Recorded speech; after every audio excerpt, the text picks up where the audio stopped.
So I will tell you actually about two actions that we have carried out in our regional secretariat. The first one was the Comus project, and the second one is a guidebook on community participation that we have just published this July. But let's first go to the Comus project.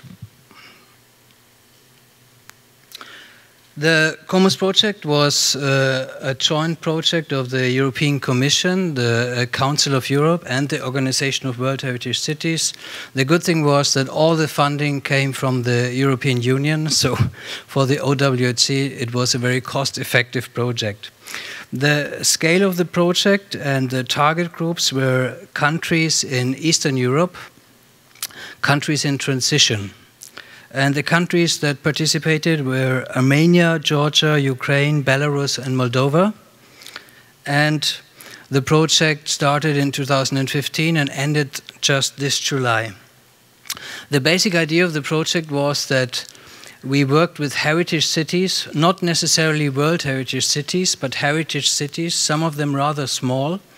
And what we did is we implemented a strategic process to use heritage for urban development. And in this process, the communities played not only an accompanying role, but they really played the major role. The overall budget was about 650,000 euro, and the principle to do this was because you might know that the Council of Europe hosts, for example, the court for European, what is it named, for the law of the basic rights of Europeans and things like that. So the Council of Europe is really interested in democracy building, and this is why we have chosen this new methodology where the communities were really at the heart of the project, and we transferred some of the methodologies from other projects like HERO, and I will show you in a minute how it has worked. And in the end, we have came to the conclusion of what we call 7 principles of heritage-based urban development, and I will introduce you to these 7 principles. So basically, the idea was that heritage preservation can be a glue to bring people together towards a common cause. So you can see there's already a different understanding of heritage, because the final objective is not that heritage needs to be preserved, but the final objective is we want to enhance the benefit for the communities, we want to improve the quality of life for the communities, and heritage is more a tool, but it's not the end of an objective. So the recipes and the participant for this project is really that it was a combination of community involvement, but also a strong strategic process with a lot of external expertise in a structured way. And in a way, it worked out quite well, and we really come to these 7 different principles as a result of this project. So the first one was, if you want to use heritage for urban development, a good way to do this is really to use a structured and strategic process. So it's different from an ad hoc process where you take decisions as they come towards you, but you have to make a strategic process and do it in a structured way.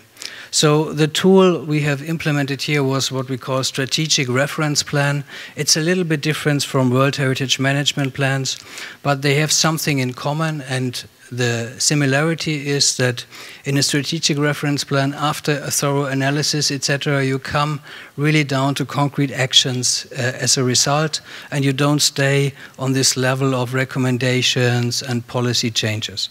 So the first principle was, if you want to use heritage for urban development, implement a really structured and strategic process.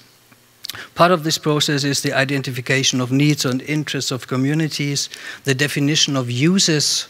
The use of the heritage is the key, and it's not something that comes late in the process, but in the very beginning. And then, of course, it's about the development of a joint objectives and vision.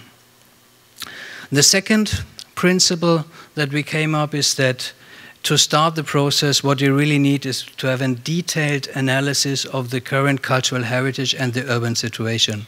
In the Comus project, this was even a pre-project that took as far as 1.5 years in some cases, because in many of the cities in that region of the Earth, there was no inventory of listed buildings, there was not a good map, so all this had to be done to start the process, because you cannot start a strategic process when you don't know what you have.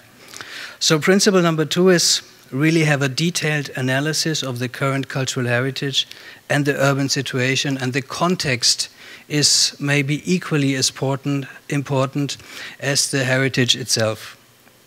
So things to consider here is the general characteristic and significance of cultural heritage, what is really understood as heritage here, and it might not only be listed buildings, but also public space, also intangible heritage, also museums, also buildings that are not listed but that are still perceived as heritage by the local communities.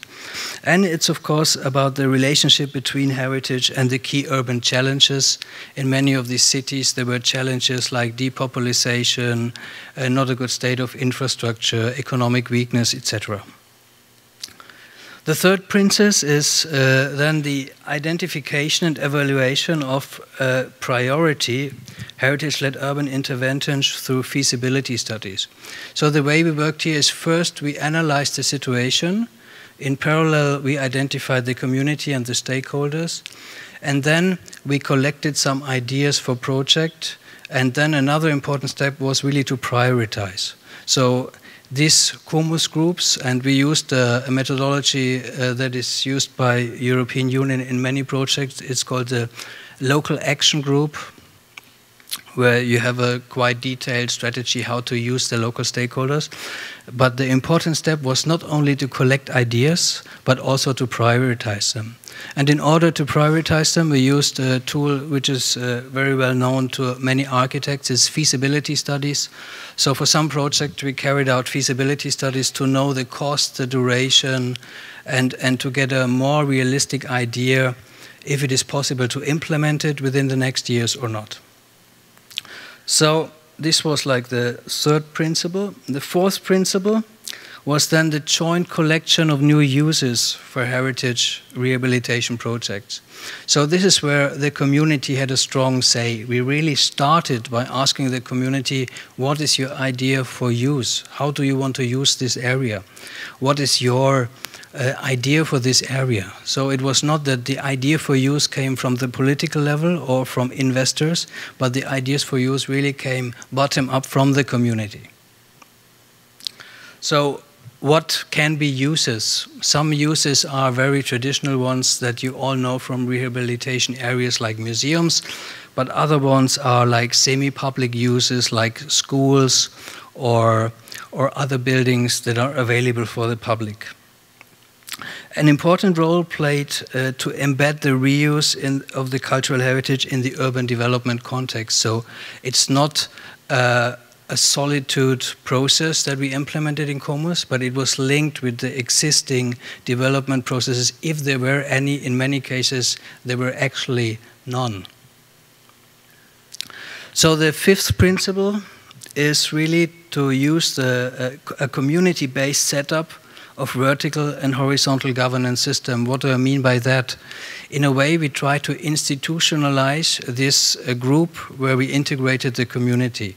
And the objective was that in the cities, even after the Comus project is finished, they keep working with the community and they keep this group as part of the governance system. Of course, it was not part of the governance system to take the decisions. The decisions were still taken by the political level, like the city council or the national level.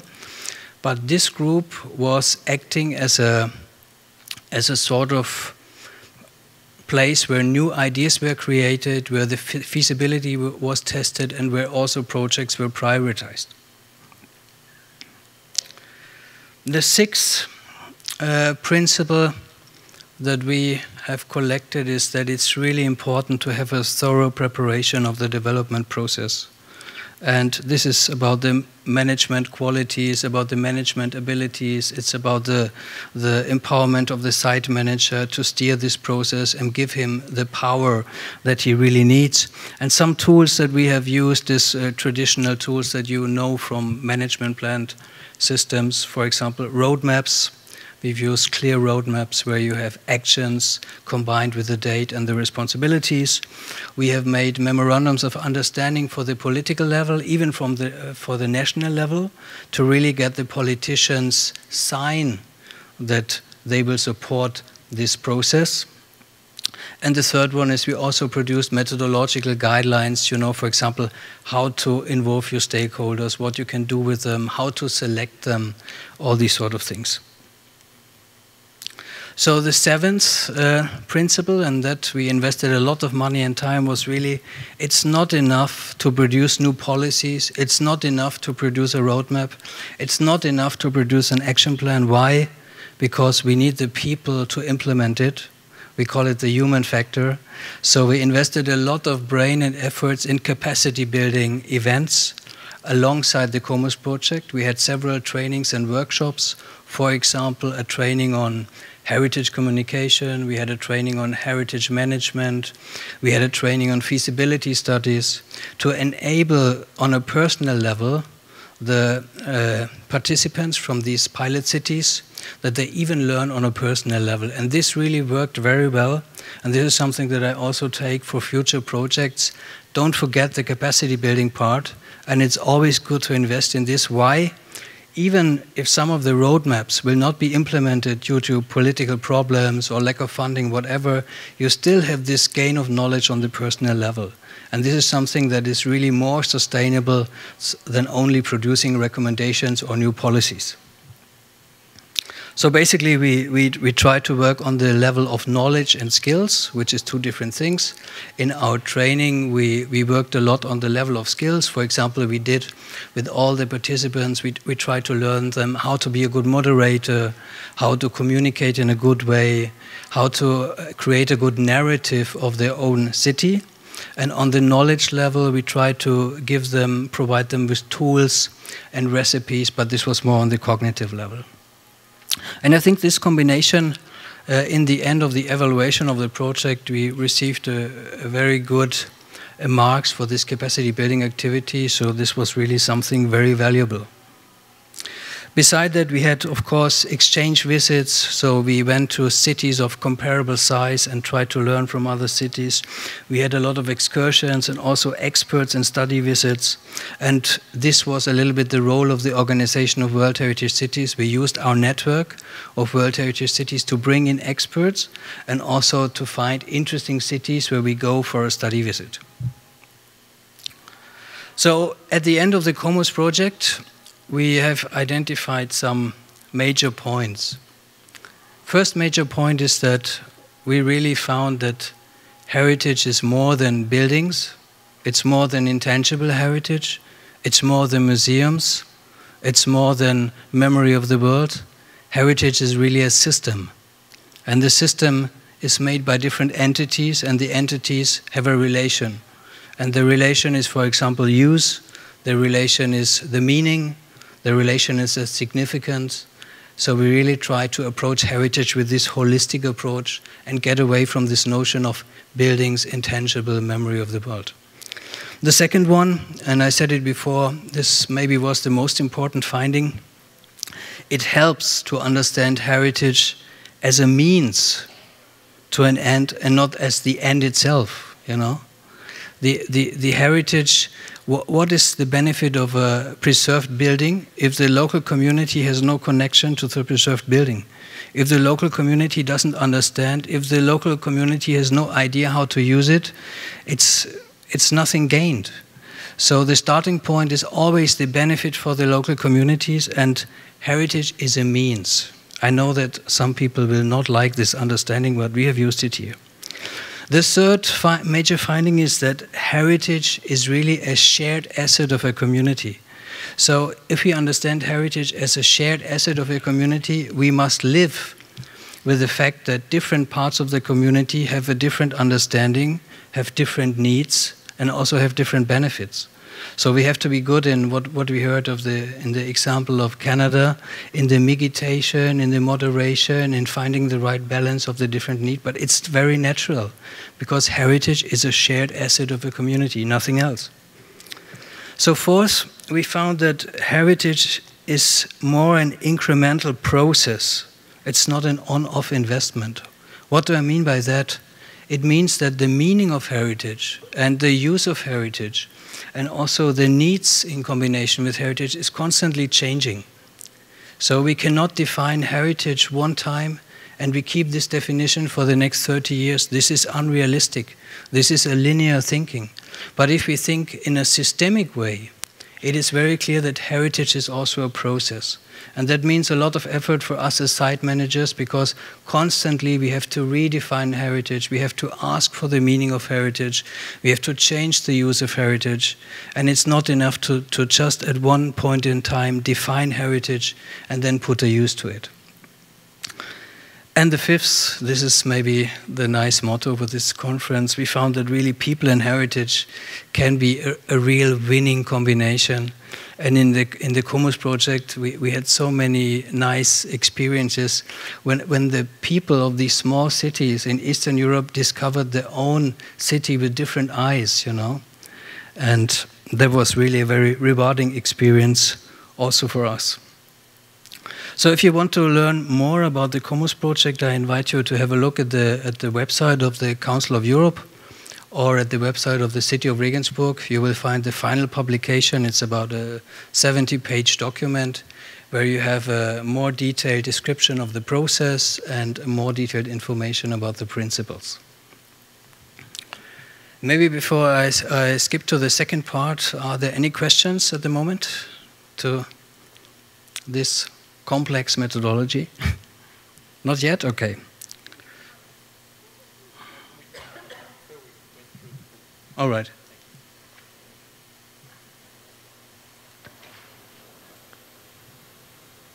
So the second project I will tell you about is really a direct result of the Arequipa of the last World Congress. In Arequipa, for the first time, and I'm not sure how we do it here, but I hope the same way, in Arequipa, for the first time in the history of the OWHC, the topic was made by all participants. So we voted for the topic. And there was an overwhelming majority for the topic of community involvement, which was very good to have this feedback from all participants. So what we did in our region is we followed this idea, and we had a regional meeting on this topic, and as a result we had in mind to produce a sort of guidebook with a combination of theoretical input but also practical examples how to involve communities in combination with heritage. I want to start with this very free quote of the Faro Convention, but I like it very much because it says, "Heritage is only relevant when it is relevant for the people." You find this, if you want to look it up, in the Faro Convention by the Council of Europe. It's a few years old, but it gives a very strong role to communities, a much stronger one than in any of the UNESCO documents. So I like to work with that one. In this book that we have just published, you find three different parts. First the introduction, then theoretical background, and then some practice examples. And I will give you a little bit more information what you can expect when you dare to read it.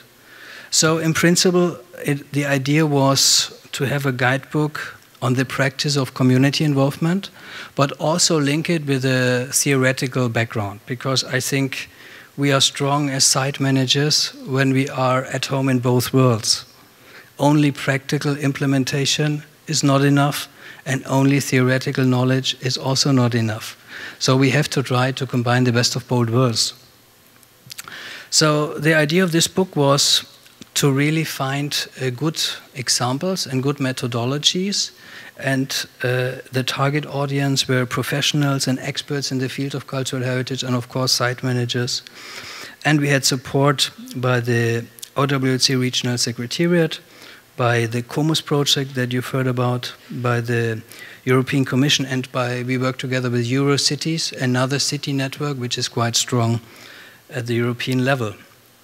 It all started at the European Congress in Arequipa, where we set the team. Then we had in Stralsund, Germany, our regional conference on this topic. And we made more than a regional conference. We decided to make it really a thematic conference. So we hired an expert, Niels Scheffler. He's also in the room. Thank you, Niels, for your great support in that. So what we try to do is we really try to find out what is important for you as the site managers of our region, and what do we want to put in this sort of guidebook. So it was like a joint collaboration. It was not something written only by one person, but many, many people were involved. So at this event, we had more than 50 representatives from 20 World Heritage sites, so there was a very nice feedback. And the topic was, how can the population be actively involved in cultural heritage of the city through methods of participation? And I must mention that here, the smiling guy on this picture, Denis Ricard, gave us great financial support of more than 4,000 euro. Without that, this wouldn't have been possible. So it all starts with what is a community. And when you dig in that question and you look through scientific articles, etc., it is anything but clear what a community is. You will find so many different understandings. So we started in the book with a definition by Niels for communities, and the idea is that you can have geographical communities, people who live in the same place.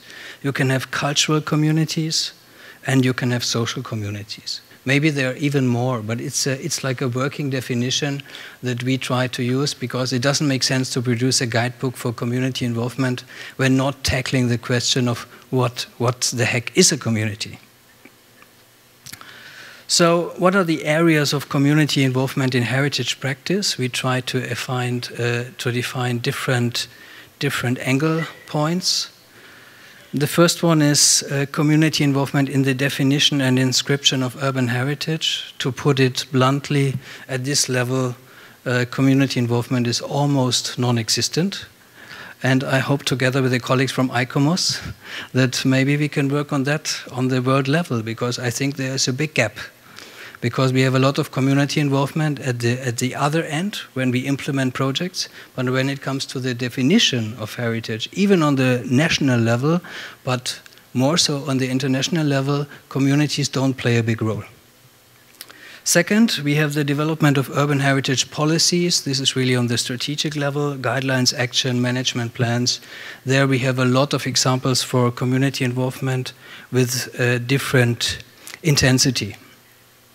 Third, we had the promotion and valorization of urban heritage, a lot of promotional activities. We heard a lot of examples already today. There we have a lot of community involvement. Then the management and safeguarding of urban heritage. And as a last point, the using of urban heritage for community and cultural development.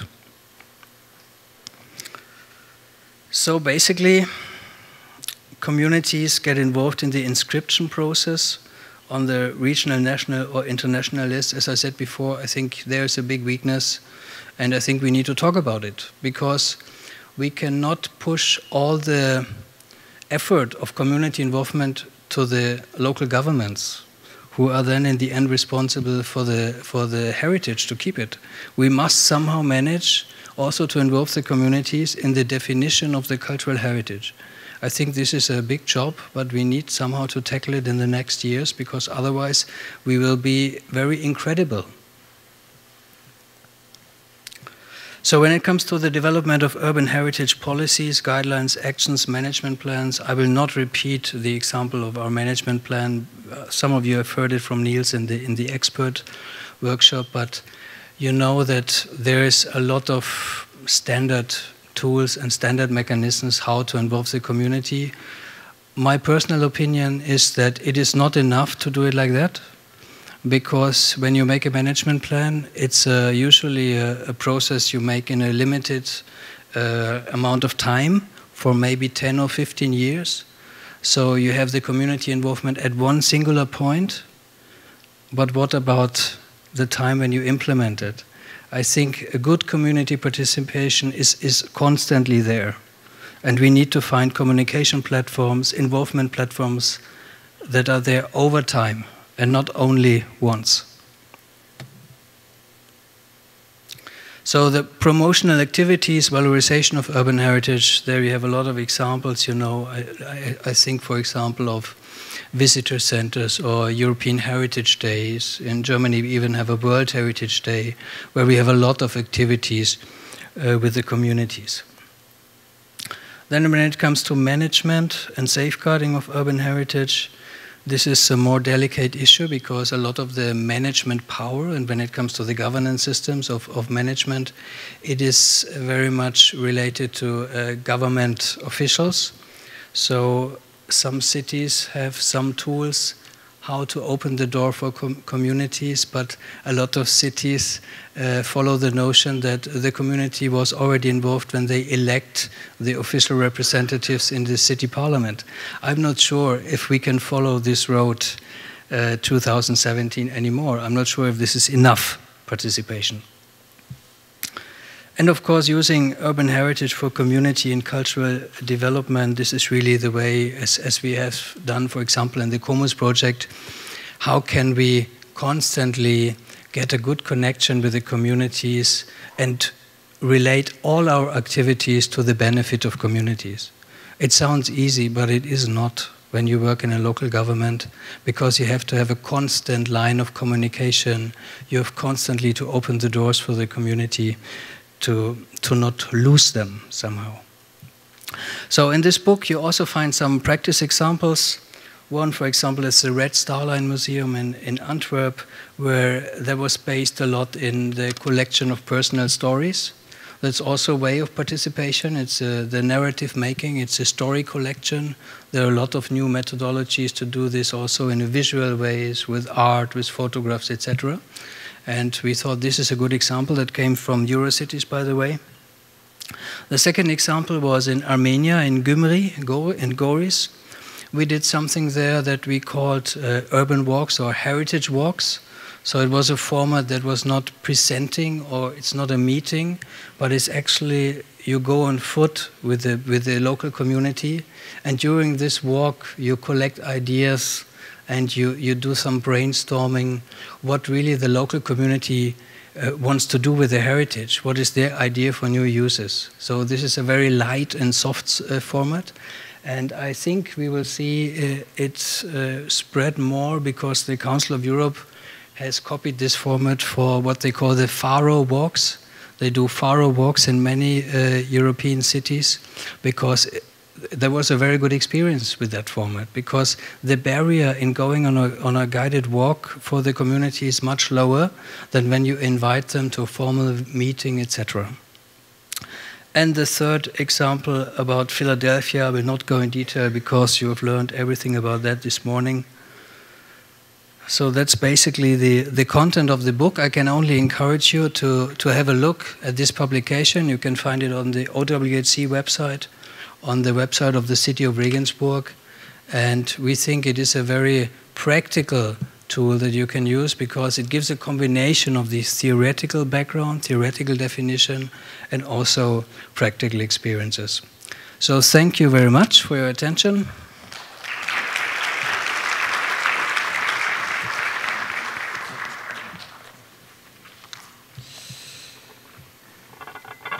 Well, thank you, Matthias, and clearly, ladies and gentlemen, that presentation contains not one but two very useful tools, and I would commend to you the OWHC website and a look at the guidebook. You can do that in the safety of your hotel room tonight.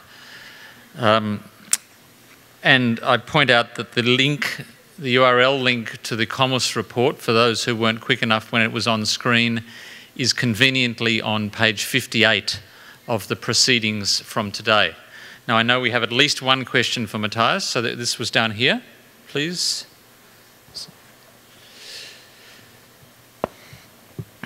Sorry. Thank you. This is Ege Yildirim again. I had a small question for Comus, which it slipped through, so I'll ask it. When you talked about being structured at the beginning, that immediately, as a devil's advocate kind of question, made me think of, what about flexibility? You know, because as planners or architects, as much as we like to structure and design things, you know, all kinds of unexpected things happen along the way, and part of the strategic approach is to be adjusting ourselves to unexpected developments. And could you perhaps share some important experiences, what kinds of adjustments needed to be done? Thank you. Thank you so much. This is, of course, a very relevant question. I mean, what you ask for is, in basic, about resilience, the resilience of the process and the resilience, how do we react to changes. What we did in Comus, and I didn't talk much about here because this is an extra presentation, but we invested a lot of time in what I call scoping, the scoping of the process, which is not the beginning of the process, it's not the analysis, but it's before. And part of the scoping of the process is to make the timeline, to pick the driver, the champion of the project on the local ground, to set, to define the needs and to look for the resources that might come along. You know, this is really brain work. And this phase took in Comus quite a long time. It took about 1 year before we even started. So you can see it was a lot of scoping. And of course we had to change many, many things. I cannot go into detail, but we changed many, many things. But what we didn't change is this, you know, we gave this framework of the process, you know, some steps, different phases. And in these phases, we were, of course, flexible, and we shifted it. But these phases were good for these not so experienced cities, because it was like a red line they can follow. And whenever something came up, like an additional topic or an additional request for resources, we reacted very quickly and tried to find a good expert or design a training when we saw that there was a question that was relevant for more cities. So the flexibility was really taken up by the project management on the European level to meet the needs that came up from the local level. Thank you. Now we have an intervention over here from John. Matthias, thank you for truly extraordinary work. You spoke of the involvement of the community in the, quote, inscription process. Now, of course, there are the gold standard attainments becoming listed on the World Heritage List, for example, or Creative Cities Network. But there are lots of heritage-related efforts that don't lead to that lofty attainment. I wonder if you could speak to how you valorize, if that's the correct term, make it worthwhile, make it attractive for communities to come together around lesser achievements, but nevertheless very important. Thank you. That's a very relevant question. I have a lot of delegations coming to Regensburg, and it's a lot of politicians, and usually they ask me, how do I get on the World Heritage List? And usually I ask them back, why do you want to get on the World Heritage List? And then we come to motivations like tourism, like public funding, like attract a good workforce to the city. And then I try to show there are many ways that lead to Rome, not only one. But for your question, I have very good experience with the personal level, you know? When you want the communities to get involved in heritage activities, we must do something to gain their personal interest. And that is usually not cognitive interest. Rarely it is cognitive interest. It is more emotional attachment.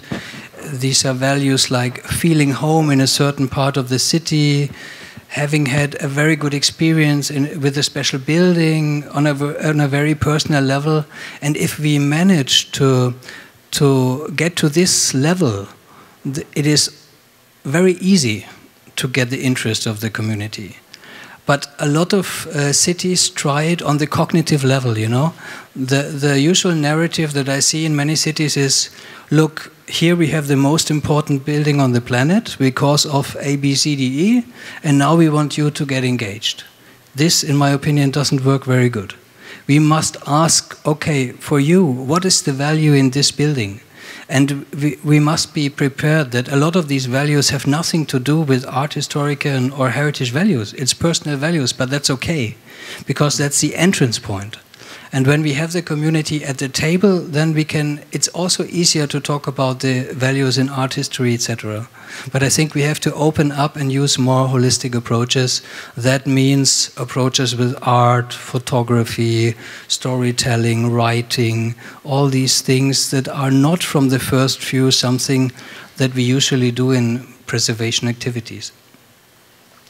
Thank you. We would have time for one quick intervention, but quick only.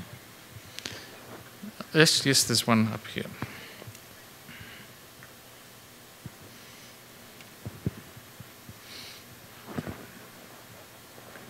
Yes, once again, representatives from Vilnius.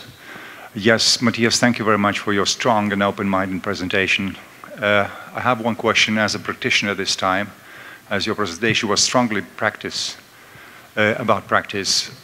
Being a site manager, I'm very much interested about your personal perception about the perspective of the site manager being in between the political level decisions and the local community interests. It will always remain under some tension, but I mean natural, practical tensions which need to be resolved. So what's your opinion about the role of the site manager? And I would like to just simply add to what you said about the ICOMOS role. I fully agree and second to what you said, that ICOMOS should be engaged into more deeply considering the issue of the community participation, as in our situation, in our country, we have experts in heritage preservation, I mean restorers and conservators, basically living in their own world instead of having a wider open approach towards the social changes in the community. Thank you.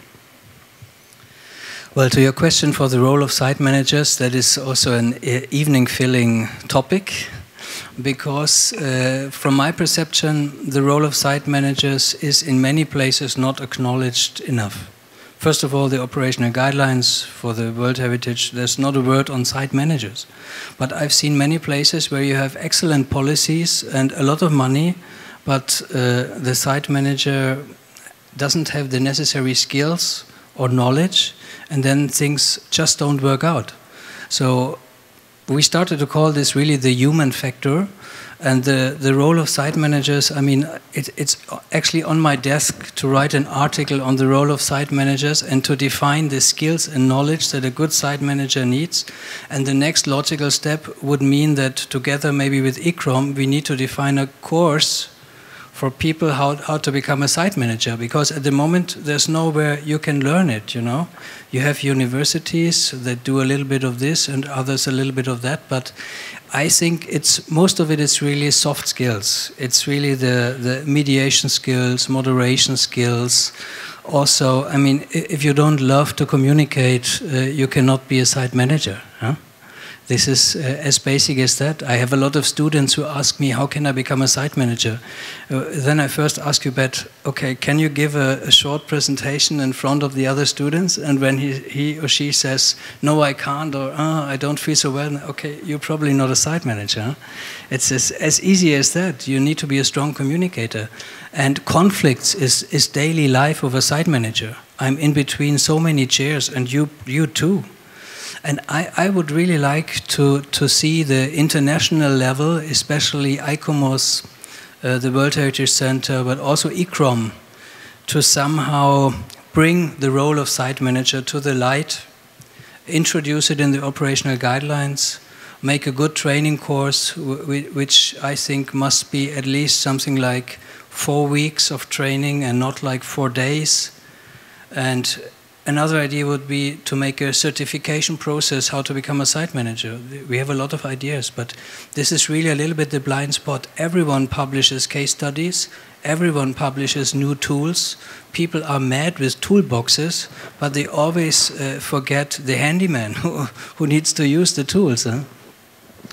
Thank you, Matthias. We could indeed go all evening, but we have one more presentation. I would just briefly highlight for those who are not aware that the hosts for the 41st session of the World Heritage Committee held in Krakow earlier this year did in fact provide a site managers forum, and I know there are a number of people in the room who not only attended that event but found it extremely informative. So I think there is while there is still some way to go, there is beginning to be recognition at that international level that this is a critical need.